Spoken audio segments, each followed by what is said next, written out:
Welcome everyone, Costin here with a discussion about the ancient legacies of Total War Pharaoh. These are tied to the crown that you are pursuing. So if you're pursuing the throne of Hatti, you will get 2 legacies. If you're pursuing the throne of Egypt, you will get access to 4. You'll only have access to 1 particular legacy in each campaign. For Hatti, these 2 legacies are either one that keeps your vassals and subjects happy and let their gratitude strengthen you, or the Overseer, who gives power to your generals by elevating to princehood. Let's start with that. Now, before you make a choice, and it is a permanent choice in every campaign, there's no changing it after you have made it, but before you make the choice, there will be a preview that goes over what each of these legacies will do in your campaign. Now, for the Overseer, this is all it does. Like, you select generals, secondary generals that aren't your ruler, and they get to be a prince of one particular vassal. Now, I don't have any vassal in this campaign. I deliberately chose a campaign that was early on so I could easily reload and go back and do it again. But what you're really getting is you get the prince title. You can get diplomatic benefit with your vassals if the prince is fighting. So you kind of get this this reputation, if you will. The more you are engaged in battle with the particular general, the more his reputation goes up, and that helps with your diplomatic relations with your vassals. Diplomatic relations with vassals aren't necessarily too big of a deal. The significant benefit of going with the Overseer is that you get these unique titles. So one that gives you morale, ardor, so you can get stats, because like ardor, fortitude, presence are the individual stats over here. So making someone a prince gives them unique titles that give them a lot of power. Legitimacy from battle, ardor, ancillary chance, recruitment slots, recruitment cost, fortitude, XP per turn, upkeep for the army, for native units only, influence, happiness, and finally presence, XP per turn for that particular army. Actually, what is the difference? Okay, so that's native units. That's tier 6 units only. That is the difference there between those 2 titles. You can switch the titles if you so desire at one particular point. It isn't a permanent choice that you're making in your campaign. It is something that can be switched around. That's the first legacy that I'm going to talk to. Let's move on to the second. Now, the second choice for Hatti is the Benevolent. Now, the way the Benevolent works is based on gratitude. You can either have gratitude with vassals and gratitude with your own people. Now, gratitude will increase the higher you get it, the more you get courtesy gift resources. Courtesy gifts are units. They're various benefits you get from your vassals. They're rewards that your vassals give you. Can be resources, can be units. Can be very useful stuff. Then you have tokens of gratitude, and you can use these for various benefits. Instant construction, 1 equipment ancillary, embedded informant in diplomacy, 1 court action, and tempered by war. Tempered by war gives you extra experience from battles, faction-wide, for all units. And all of these actions do cost gratitude. Now you build up gratitude with high happiness in your faction, and you can spend it like so. That is what you do with regards to the gratitude. So basically, instead of spending gold for the construction there, you're just spending the gratitude that you just bought, for instance, for those actions. So there is power that, out of the 2 of Hatti, I would certainly argue that the Benevolent is the far better one, because while having more powerful generals is always useful, having free instant construction, though gold is certainly plentiful enough, Embedded informants, for instance, what they are is this choice, generally it costs gold, 200 gold, but you can get one for free using the Benevolent. Those, I would argue that the Hittite ones are also weaker than the Egyptian ones when it comes to ancient legacies, though you can absolutely benefit from the instant construction, tempered by war, court action, absolutely. And yes, crafting equipment is always something that's going to be useful in a campaign. The greater benefit, one of the greater benefits is like if you have a lot of vassals, you'll gain significant benefits if you are benevolent. Now for the Egyptian side of things, you've got the Conqueror, the Merchant, the Heretic, and the Builder. Starting with the Conqueror, demonstrate your military savvy by taking city after city with ease. Prepare to conquer a pillar of civilization. So this will only work with the pillars of civilization, but it can work on any city you want. So let's say you want to go for Hattusa, you can go do so. And the way this works is you select the target and then you start the conquest of that particular settlement. And with conquest, you will have various choices. You can either sabotage it, or you can get reinforcements in the battle, or you can send a spy as an emissary. So you have to decide how, like this will reduce the happiness of the settlement, but also reveal the region. You can make it easier to siege it, or yeah, just gain those reinforcements. And ultimately, what you're going to do is like this is going to take several turns, but you're going to get various benefits.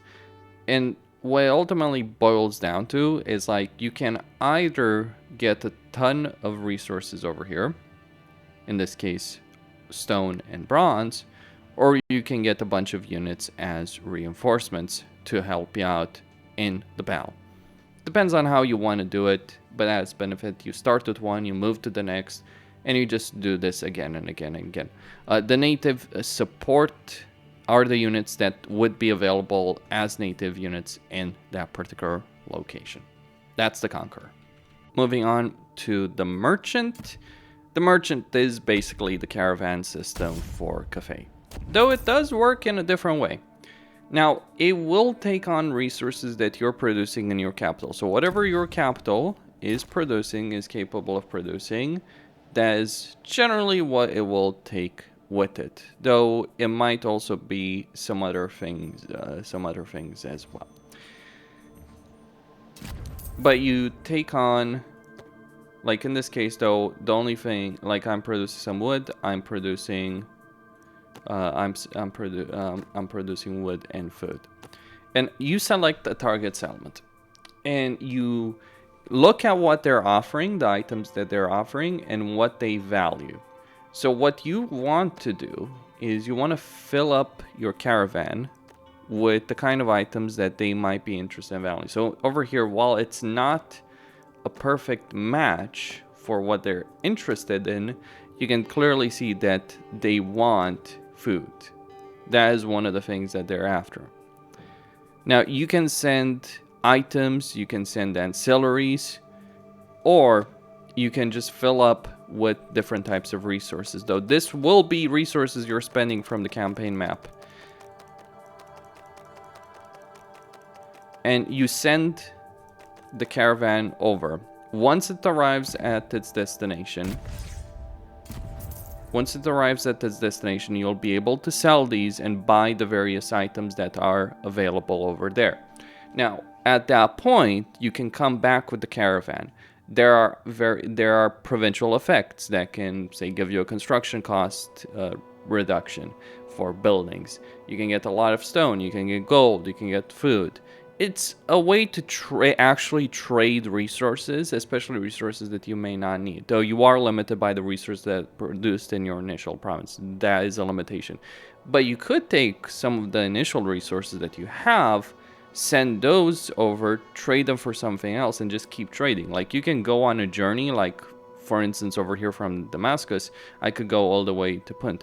That would take a long time to actually get there, and it's also the return trip. So you're not just instantly gonna get the rewards as you do in Warhammer. You're gonna have to wait for a return trip. Personally, I think like shorter trips are the way to go, but this is certainly a great deal of power. It will net you a significant amount of cash, but not just cash. Gotta point out ancillaries as well, or provincial effects, or not faction effects, provincial effects. You do have to decide where you're gonna use those. Then we have the Heretic, a 10, a single DLT built of any 2 gods. How does this work? Well, when you select this legacy, you get to decide which 2 gods you're going to combine. And that is going to be your initial effect. So I combined Fa, and I think I combined Horus for my particular campaign. I combined Horus and Fa together because campaign movement range after a battle is a significant benefit. Now, keep in mind something. You have the shrine effect. So this is an effect that you get from every single shrine. In this case, if you go into a collapse with like gold income, you will end up in a lot of trouble. Then you have the prayer effect. So whenever any general goes to a shrine and prays, they get that effect. For Horus, the prayer is attrition immunity, movement at sea, movement on land. Now, devoted generals get movement restored after the battle. They don't need to pray, they just get that as a permanent benefit. There are various other benefits to take into consideration. Maybe you're playing an Egyptian faction, or you're just sick and tired of the weak armor of your units and want to buff that up. Well, going with Anubis is a good choice. You do get all of the gods available as a choice here, so it's not really a big deal. And you do get to decide what is best for you. Like, there are different choices, and they are pretty powerful, pretty good choices. I think, like, this Hittite god would actually be great, 28 armor. That is pretty substantial when you're looking at things. Or Arena could be a great choice. There's a lot of min-maxing you could go here. You could use over here. For instance, I went with Fa because, hey, upkeep minus 24%, income, raiding income. Well, resources from raiding and raiding income didn't matter that much, but the happiness and food did. So that combined with Horus for the movement range was pretty substantial. Also the influence range, let's not ignore, also the influence benefit, let's not ignore that. Now that's just the start. As you level up this god, you get more and more and more effects. You get the choice of an effect, like it can be a general effect, it can be a shrine effect, it can be a prayer effect. What you're going for, what you're choosing to do. Or it can buff the special city that Aten does have. So Aten, when you're looking at your deity, the way it's going to work, like once you get to a high enough level, you're going to be able to devote 2 generals.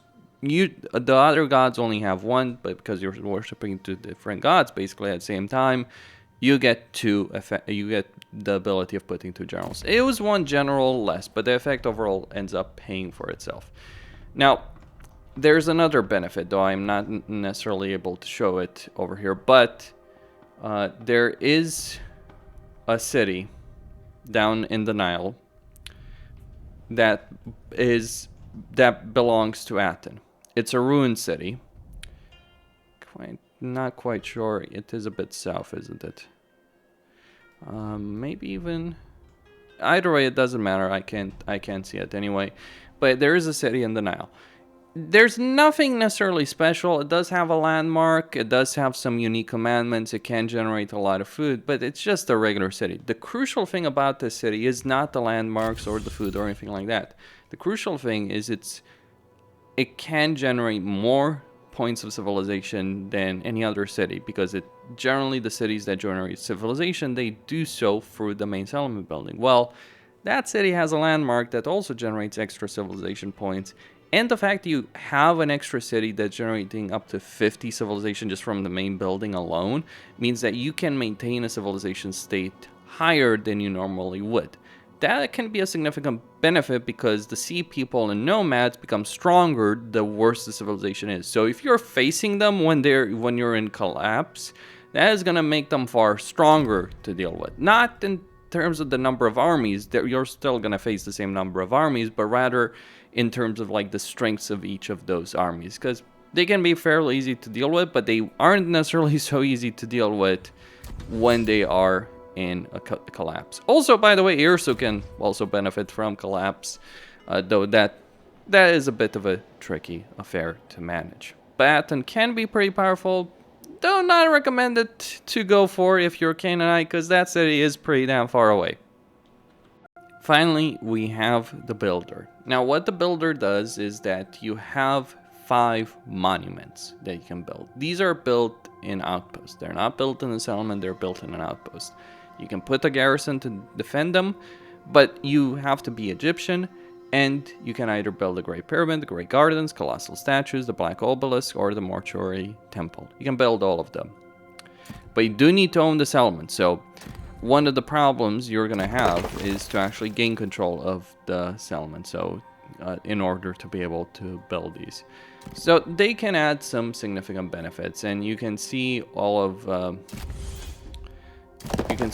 benefits over here. So for instance, the Great Pyramid gives you diplomatic relations and quite a bit of legitimacy. Diplomatic relations with Egyptians, victory points +4, so it makes it easier to win the campaign. Actually, maybe all of them do give you, yeah, all of them do give you victory points. All of them do give you legitimacy, so you can end up stacking up to a significant amount of legitimacy and victory points benefit, because like you've got 5 of them, so 20 victory points, quite a bit of legitimacy as well. The Great Gardens give you food and influence in all regions that have Egyptian sacred land. Also food for Nile farms with the Great Gardens. The Colossal Statues have melee attack for elite Pharaoh units. Elite Pharaoh units, armor-piercing missile damage, morale. It's not necessarily a huge benefit there, because those units are very specific, but hey, it's still victory points, it's still legitimacy, and that's getting a lot of legitimacy. Like, just building this for the legitimacy alone would probably be worth it. Then you get the Black Obelisk, which gives you stone, bronze, and gold in Nubia and Kush plus 20%. And if we look at where the Black Obelisk is, it's right over there.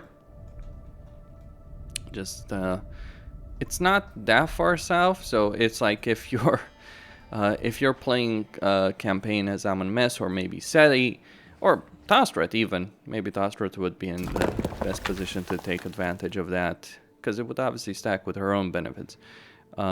Also, an influence benefit in Nubian Kush. Oh yeah, that is absolutely an Amon-Mes benefit. Then you get Mortuary Temple, which increases the duration of prayers and also increases favor by 10 for all gods. It's well over here. And the way this works with the Builder is you select what you're going to build and you start building. It takes 12 turns for the first one, 9 turns for the second, 9 turns for the third. The highest cost is going to be up front. Now you have to select a garrison to defend this as well. So you can either select a very strong garrison or a weaker garrison, because people can attack it. It is an outpost. Now you can move units in and out. You can strengthen this this garrison if you so desire. You can also assign ancillaries from your lord to speed up construction if you want to do it faster. I don't necessarily think that's recommended, but you can see over here I'm just going to take this army because I just start building it. You can see that I can move some units here, so let's just take these two and move the lower Egyptian veteran swordmen instead. Take the chariots out. Could be a nice benefit actually at certain points in the campaign to get access to some really powerful units. And those are the ancient legacies. Now, which do I think are the best to pick? Well, you can't go wrong with caravans. Caravans will give you a lot of money. The important thing about caravans, they can give you a significant amount of stone when you really need it early on to build up a lot of structures. It can give you a lot of wood. It can give you a lot of bronze. It is a consistent way of earning bronze, which is actually a far bigger issue in a campaign than you might realize. Bronze is one of the biggest limiting factors. So caravans are great. But let's talk about the Hati ones. If you're playing Hati, I'd say like Benevolence is better than just getting a bunch of bit stronger generals. From my perspective, that's where I stand. The Egyptian ones though are better. The caravans are great. The builder, not necessarily as great. Anton, it's kind of mixed bag. On one hand, there's a good amount of power, but you do lose one devoted general slot. You won't be able to build multiple shrines and multiple temples to other gods. The effects are good, but you are losing a lot. And you also kind of get the issue where if you're playing a campaign, and let's say you take a sacred site, right, or a pillar of civilization, which will have a great grand temple of something for one particular god or another, then if you were to lose that temple, or if that temple was to be destroyed, let's say the settlement gets razed to the ground, that can happen. That's what the sea peoples are after. Then you might not be able to get that temple back, because once you worship Anton, there is no going. There is simply put, no way of going back to that. So, and capturing the pillars of civilization, honestly, I'd say that's the weakest by far. Like, just, oh yeah, well, you get the capture benefit. Do I need a capture benefit? I'm gonna tell you one thing. While I may not necessarily think too highly of sieges right now in this game, I haven't struggled in a campaign because of siege battles. In fact, far from it. Like, I'm not struggling in capturing territory. That's my perspective. So, like, that's kind of worthless. Caravans are strong. Anton, a bit of a mixed bag. Monuments, kind of. So, yeah, caravans are the best if you're playing Egyptian. For Hati, it's the Benevolent. But I think it would be interesting if we could unlock multiple of these ancient legacies in a campaign.